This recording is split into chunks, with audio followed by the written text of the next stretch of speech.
ഇവിടെ കൂടിയിരിക്കുന്ന സഹോദരി സഹോദരന്മാർ, പ്രിയപ്പെട്ടവരെ, കാറ്റടിച്ചും കരഞ്ഞും പൊഴിഞ്ഞു നിന്നും പടുത്തുയർത്തിയ നാടിനെ ചുവട് വെച്ചിരുന്ന മണ്ണിനെ മനുഷ്യനെ ഒന്നായി കണ്ട് കൈയോടെ കൈ ചേർത്ത് നിൽക്കാൻ പഠിപ്പിച്ച നാടിനെ കാലം തൂത്തറിഞ്ഞ പഴയ കാലം നൽകിയ യാത്രകളെയും ഉള്ളിൽ ചേർത്ത് ആധുനിക കാലത്തിന്റെ തണലിൽ ചേർന്ന് നിന്ന് വർത്തമാന കാലത്തിന്റെ അതിനൂതന അന്തർധാരയിലൂടെ സൃഷ്ടിച്ച നിങ്ങൾ ഓരോരുത്തരുടെയും ഒരൊറ്റ സമയത്തെ കടമായി വാങ്ങി വിദ്യാർത്ഥികളുടെ മാനസികാരോഗ്യത്തിന്റെ പ്രാധാന്യം എന്ന വിഷയത്തെ അടിസ്ഥാനമാക്കി ഏതാനും കാര്യങ്ങൾ പറഞ്ഞുകൊള്ളട്ടെ.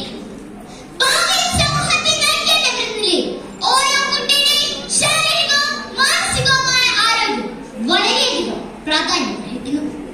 നമുക്കെല്ലാം അറിയുന്നതുപോലെ ഒരു ഇലക്ട്രോണിക് യുഗത്തിലൂടെയാണ് നാം ഇന്ന് കടന്നു പോകുന്നത്. ഓരോ വീടുകളിലും രക്ഷിതാക്കളും കുട്ടികളും തിരക്കിലാണ്. ഓൺലൈൻ സുഹൃത്തുക്കളും ഓൺലൈൻ ബിസിനസ്സുകളുമായി രക്ഷിതാക്കൾ തിരക്കിലാണ്. ഓൺലൈൻ പഠനവും ഓൺലൈൻ ഗെയിമുകളുമായി കുട്ടികൾ തിരക്കിലാണ്. പലപ്പോഴും സംസാരിക്കാനുള്ള അവസരം പോലും അവർക്കിടയിൽ കുറവാണ്. ഇന്നത്തെ ഈ കാലഘട്ടത്തിൽ നമുക്ക് ഏറ്റവും പേര് പൂർണ്ണ മാനസികാരോഗ്യമുള്ളവർ എന്ന് പറയാനാവും. ഇത് ഒരു ക്ഷണിക ഘട്ടമാണ്. മനസ്സിന്റെയോ ശരീരത്തിന്റെയോ ഏതെങ്കിലും ഒരു പരാജിതമായ അവസ്ഥയിൽ നിന്നും അതിജീവനത്തിന്റെ ഒരു ചലനം. നാം ഇന്ന് ഏറ്റവും കൂടുതൽ മാനസിക പ്രശ്നങ്ങൾ കണ്ടുവരുന്നത് വിദ്യാർത്ഥികളിലാണ്. ന്യൂക്ലിയർ ഫാമിലിയായി ഒറ്റപ്പെട്ട് താമസിക്കുന്നവരുടെ കുടുംബങ്ങളിലെ കുട്ടികൾ സമൂഹ ബന്ധം കുറഞ്ഞ് സ്വാർത്ഥരായി കാണപ്പെടുന്നു. ഉറക്കക്കുറവ്, ചിട്ടയില്ലാത്ത ജീവിത രീതി എന്നീ രോഗങ്ങൾ ഇവരിൽ കൂടുതലാണ് എന്ന് പഠന റിപ്പോർട്ടുകൾ തെളിയിച്ചിട്ടുണ്ട്. പലപ്പോഴും മാനസിക പ്രശ്നങ്ങൾ അനുഭവിക്കുന്നവർ എന്തുകൊണ്ടാണ് നിശബ്ദരായിരിക്കുന്നത് എന്ന് നിങ്ങൾ ചിന്തിച്ചിട്ടുണ്ടോ?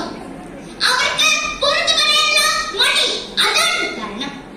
ഇവരുടെ മാനസിക പ്രശ്നങ്ങൾ രക്ഷിതാക്കൾ തന്നെ കണ്ട് മനസ്സിലാക്കണം. വിദ്യാർത്ഥികൾ വളരുന്ന പ്രായമാണ്. അടക്കാണ്ടങ്ങൾക്ക് മനസ്സില്ല എന്നതാണ് അവരുടെ ചിന്താഗതി. അവർക്ക് ഊർജ്ജം കൂടുതലാണ്. അതിനാൽ അടങ്ങിയിരിക്കണം എന്ന് നിരന്തരം ശാസിച്ച് വിഷമിപ്പിക്കാതെ അവരുടെ ഊർജ്ജത്തെ എങ്ങനെ പ്രയോജനപ്രദമാക്കാം ചിന്തിക്കുക. പപ്പ ഭരണം വേണ്ടപ്പ. ഈ പാട്ട് പാടിയില്ലെങ്കിൽ മിക്ക കുട്ടികളുടെയും മനസ്സിലിരിപ്പ് ഇത് തന്നെയാണ്. ചെറുതും വലുതുമായ എല്ലാ പ്രശ്നങ്ങളിലും മാതാപിതാക്കൾ തലയിടാതെ അവരെ സമാധാനത്തിൽ കാര്യങ്ങൾ പറഞ്ഞ് മനസ്സിലാക്കണം. ബന്ധുവീടുകളിലും മറ്റു വിനോദയാത്രകളിലും കുട്ടികളെ കൂടുതലായി